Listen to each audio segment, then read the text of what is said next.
자, 그렇게 해서 이 그림은 되게 좋았어요. 그런데 여기에 문제가 발생합니다. 뭐냐면은 원래 의도했던 거랑은 달리 쌍둥이 적자가 발생했어요. 이때가 이제 그 레이건 시대인데요. 쌍둥이 적자. 원래 적자는 원래 그 기축통화를 유지하기 위한 그런 적자는 무역 적자였습니다. 그죠? 그런데 그 옆에 재정 적자까지 발생을 하게 돼요. 달러 강세가 되면서 재정 적자까지 이제 발생하게 되는 쌍둥이 적자가 일어나면서 엄청난 정치적인 압박이 들어오게 됩니다. 결국은 어떻게 돼? 이 문제를 어떻게 결국은 빠져나갈 구멍이 없죠. 그래서 미국은 일본과 무역 전쟁을 벌이게 됩니다. 사실 미국을 그러니까 뭐 이러한 그 외교와 이런 경제 전쟁 상황에서 누가 좋고 누가 옳고 이런 것은 아무런 의미가 없습니다. 이 상황에서는 일본이 사실은 억울해할 수가 있죠. 하지만 세상은 그렇게 공평하지 않아요. 저는 이렇게 봅니다. 당시 쌍둥이 적자가 난 것은 일본 때문은 아니죠. 일본은 어차피 미국은 이미 일본으로부터의 무역 적자를 감수하고 있었어요. 하지만 거기에 일어나는 재정 적자 부분에 대해서 양쪽으로 압박이 오니까 그거에 대한 모든 그 원인을 일본에 쏟아붓게 되는 것이죠. 그렇게 해서 미일 무역 전쟁이 벌어지게 되는 것이죠. 일방적으로 미국이 일본을 비난하게 되는 거예요. 네. 결국은 그렇게 함으로써 이렇게 압박함으로써 플라자 합의를 하게 됩니다. 플라자 합의는 뭐예요? 플라자 합의는 뭐죠? 엔화를 절상시키게 됩니다. 네. 엔화 가치, 지금은 저평가되어 있는 엔화를 절상해라. 왜냐하면 지금까지 너희가 얻고 있는 무역 적자, 그렇게 너희가 우리에게 수출을 많이 할 수 있었던 배경에는 엔화가 너무 낮아가지고 가격이 쌌다, 물건 가격이 쌌다. 그런데 니네 이런 식으로 하니까 무역 전쟁 너무 많아. 그러니까 니네 이제부터 엔화를 무조건 절상시키겠다. 여기에 합의하라고 그렇게 플라자 호텔에 그 일본 재무장관을 불러서 그 사인할 때까지 돌려보내지 않습니다. 플라자 호텔에서. 그래서 플라자 합의죠. 결국은 어쩔 수 없이 일본의 재무장관이 재무상이 이 협의 사인을 하게 되고 일본은 이후부터 이제 엔고가 현상이 갑작스럽게 엔의 가치가 높아지는 그런 상황이 벌어지게 되죠. 이렇게 인위적으로 환율을 조정을 하게 되면서 부수적인 효과가 일어나게 됩니다. 결국 어떻게 되냐면은 일본의 관점에서 볼 때는 엔화 가치가 상승했기 때문에 제조업의 경쟁력이 형편없이 떨어질 수밖에 없어요. 그죠? 물론 그 시점에 대한민국이 많은 이득을 보게 됩니다. 자, 그런데 일본 관점에서 봅시다. 일본 관점 보면은 제조업은 없어졌지만 엔화 자체가 강세를 띠고 있기 때문에 자본이 굉장히 몰리게 됩니다. 그리고 해외로 가서 마구잡이로 이제 그 땅도 부동산도 사고 뭐 미술품도 사고 이런 식으로 뭐 쉴 수 없이 기업도 사고 이런 식으로 해외로 돈이 빠져나가면서 많은 자산을 그때 사들이게 됩니다. 근데 중요한 것은 제조업이 붕괴됐기 때문에 결국은 그것은 금융에서만 버블이 발생하게 되는 것이죠. 그리고 그 버블은 결국 터지게 됩니다. 여기 보시면 85년에 이제 플라자 협의 이후에 쭉 올라갔다가 결국은 90년대에 순식간에 추락을 하게 되죠. 그리고 다시는 회복을 하지 못합니다. 우리는 이것을 뭐 잃어버린 20년이라고 하죠. 결국은 잃어버린 20년이 되는 근본적인 최초의 시작점은 바로 채권 리사이클링 그리고 채권 리사이클링 시스템의 오동작에 대한 모든 비난을 모든 책임을 일본한테 덮어 씌운 것이죠. 미국이 쉽게 말하면 그렇게 함으로써 일본은 이렇게 경제가 망가지게 됩니다.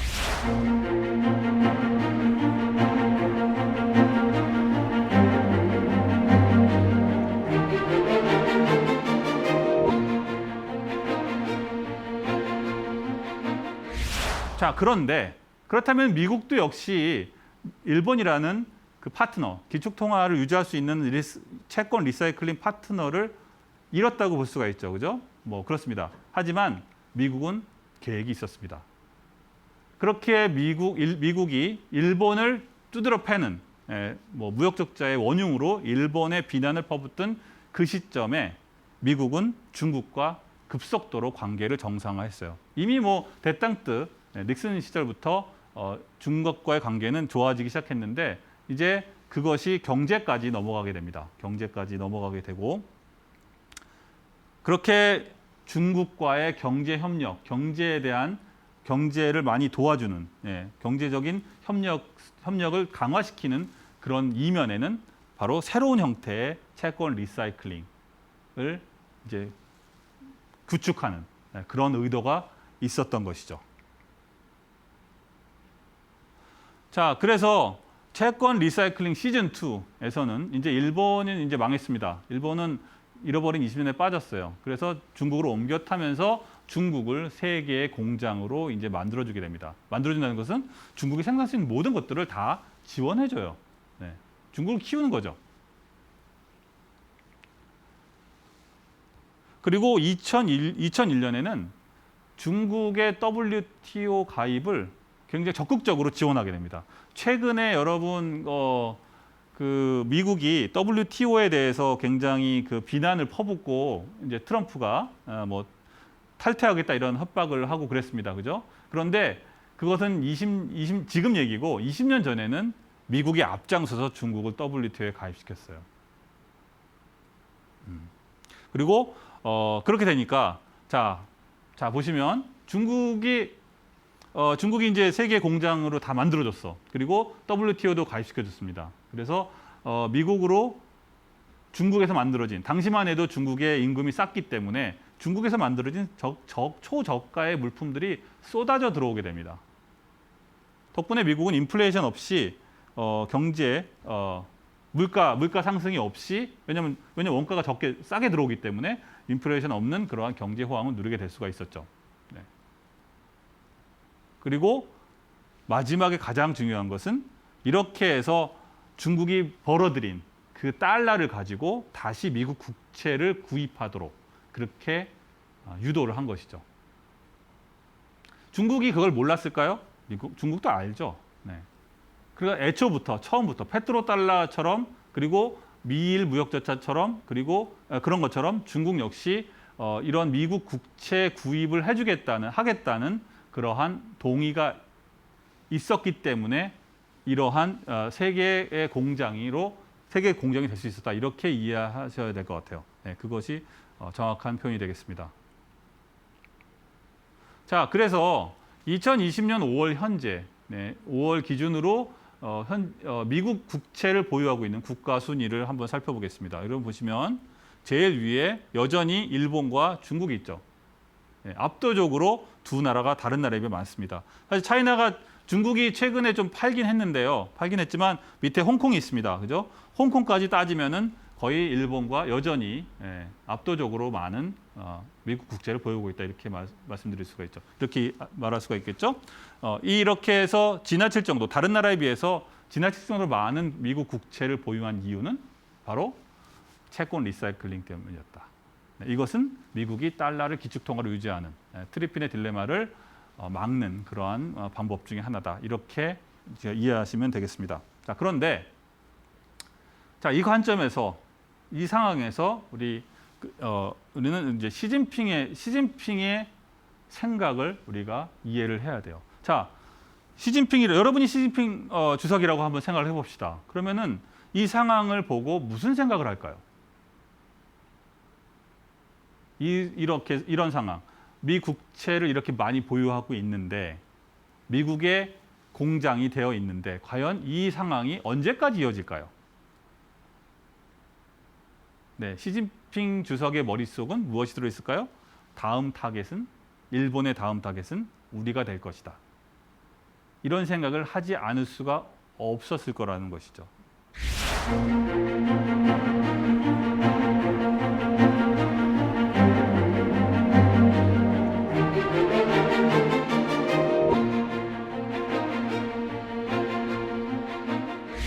그래서 시진핑 주석은 중국 정부, 시진핑 이끄는 중국은 그 상황을 대비할 수밖에 없었습니다.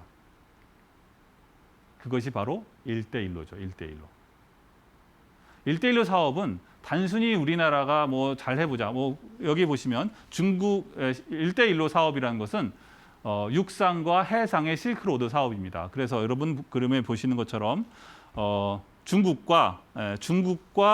중국으로부터 이제 그 중앙아시아와 유럽까지 연결되는 육상의 실크로드와 그리고 바다일종을 통해서 인도를 거쳐서 아프리카 지중해까지 가는 이러한 유럽까지 가는 이러한 해상 실크로드 두 개로 나눠지게 되는 대역사입니다.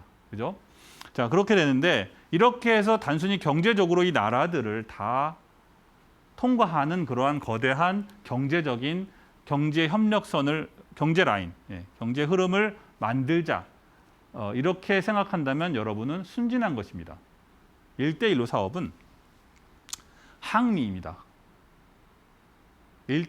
저는 그렇게 봐요, 적어도. 1대1로 사업의 가장 중요한 핵심 단어는 항미라고 저는 그렇게 단정을 짓습니다. 왜?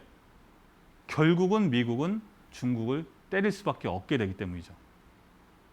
그래서 그런 일이 결국은 벌어지게 되는데 그 일이 발생하기 전에 일본처럼 그렇게 당하기만 할 수는 없다는 것이죠. 그래서 그런 일이 실제로 벌어지기 전에 정치, 경제, 안보적으로 미국에 버틸 수 있는 그러한 시스템을 만들어야 한다는 것이죠. 그것이 1대1로 사업의 정말 숨겨진 동기였다. 이렇게 저는 표현하는 것입니다. 네. 잘 보시면 여러분이 보시면 물론 1대1로 사업의 많은 부분은 중국 내부도 있습니다. 하지만 이 1대1로 사업이 완성되기 위해서는 여기 거쳐가는 수많은 국가들이 있어요. 그죠? 이 수많은 국가들이 다 어떻게 돼야 돼요? 이 1대1로 사업을 참여하면은 결국은 중국 편이 되는 것이죠. 그죠? 이들이 자기의 우방이 되는 거예요. 우방이 되는 것이죠. 네. 든든한 우군이 될 수 있죠. 그래서 그런 방식으로 외교적으로도 그리고 외교 안보적으로 항미의 핵심적인 전략이 되는 것이죠. 그런데 여기서 중요한 것은 이 1대1로 사업의 가장 중요한 도구는 무엇인가? 어떤 식으로 해서 이 1대1로 사업을 만들 것이냐? 그것은 바로 채권입니다. 채권. 빚이죠, 빚. 네. 결국은 본질적으로 생각해 보면 1대1로는 화폐를 발권입니다. 엄청나게 많은 양의 화폐를 발행을 해요. 그래서 그 발행된 마구마구 찍어낸 그 화폐를 가지고 이 수많은 이 전 세계의 엄청난 지역이죠. 이 엄청난 지역을 이제 새로운 물류 시스템을 갖추게 되는 것이죠. 그런데 국내에만 돈을 뿌리는 게 아니에요. 여기 거쳐가는 여기 그 실크로드, 육상 실크로드와 해상 실크로드가 거쳐가는 그 거점이 되는 각각의 국가들에게 찍어낸 돈을 다 빌려준 겁니다. 그 나라들은 사실 대부분 그렇게 경제 상황이 좋지 않은 나라들이에요. 따라서 갑자기 중국이 와서 돈을 주면서 여기에 같이 하자 참여했는데 그러한 제안을 마다할 국가들은 없었다는 것이죠. 네. 결국 그런 방식을 통해서 중국은 우방 경제적으로나 정치적으로나 안보적으로 미국에 맞설 수 있는 우방의 네트워크를 구축한 것입니다. 구축하려고 한 것이죠. 그런 작업이 여전히 진행되고 있고 그것이 1대1로의 진짜 모습이 되는 것이죠. 그것이 가능한 것은 바로 채권이다. 여러분이 최근 그 국제 기사를 보시면 파키스탄이나 필리핀이나 국가들이 이 채권 중국으로부터 빌려온 1대1로 사업 때문에 빌린 돈을 갚지 못해서 공경에 빠져 있다. 이런 뉴스들을 접할 수가 있을 겁니다. 네, 그것이 이제 그러한 일부 그런 부작용들이 나타나고 있는 것이죠. 그래서 그런 그 채권과 채무의 관계가 결국은 외교적인 문제가 되는 것이고 그것이 1대1로가 과연 끝까지 완성될 것이냐에 대한 그러한 퀘스천 마크, 그러한 그 리스크로 작용하고 있다. 이렇게 우리가 이해할 수가 있죠.